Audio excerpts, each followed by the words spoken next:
আসসালামু আলাইকুম গাইস, কি অবস্থা আপনাদের? আশা করি আপনার সবাই ভালো আছেন গাইস। আমিও ভালো আছি। আজকে আমি যাইতেছি নীলফামারীতে ফুফু বাড়িতে। প্রায় হচ্ছে 8-10 বছর পর আমি আজকে যাইতেছি। আমি ওখানে ঈদ করবো এই জন্য যাচ্ছি। এদিকে আবার একটা ছোট ভাইয়ের সঙ্গে দেখা, ছোট ভাইয়ের সঙ্গে কথা বলে এদিকে আবার মামা ফোন দিয়েছিল দোকানে নাকি বরফ আসছে, গাড়ি তাড়াতাড়ি ধরতে হবে। এই জন্য আবার আমি দৌড়ে দৌড়ে যাইতেছি। কি আর করার, দেরিতে লেট করছি। এরপর অটোতে চড়ে রওনা দিলাম, আমরা অটো দিয়ে যাইতেছি। এরপর দেখতে একটু সঠিক বাড়িতে চলে আসলাম মেন রোডে। এখানে এসেই দেখি সেই গ্যাঞ্জাম, মানে গাড়ি দাঁড়িয়ে সবকিছু গ্যাঞ্জাম, গাড়িও পাওয়া যাইতেছে না, মানে কোনো ডাইরেক্ট গাড়ি নেই। গাড়ি রংপুর থাকলে ভাড়া বেশি নেয়। এরপরে রংপুরে আসলাম। এরপরে দেখেন কি পরিমাণে গ্যাঞ্জাম, মানে গাড়িতে একটা ভিডিও করব এই সুযোগটাও নেই। মানে লোক থাকা তো আবার লোক তোলে, দেখতে দেখতে লোক শেষ হয়ে গেল।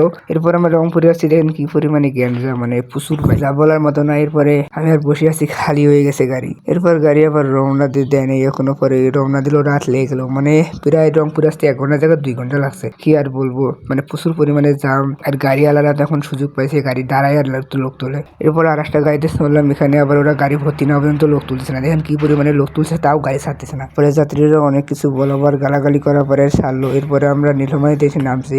এখানে এসে পড়ছি এক জায়গায়, আবার নামাই দিয়েছি আর এক জায়গা। পরে অটো নিয়ে আবার ওদিকে চলে যাইতেছি। এরপরে কিনা বরফ সহ আবার একটা অটো চললাম, চলে বাড়ির দিকে যাইতেছি।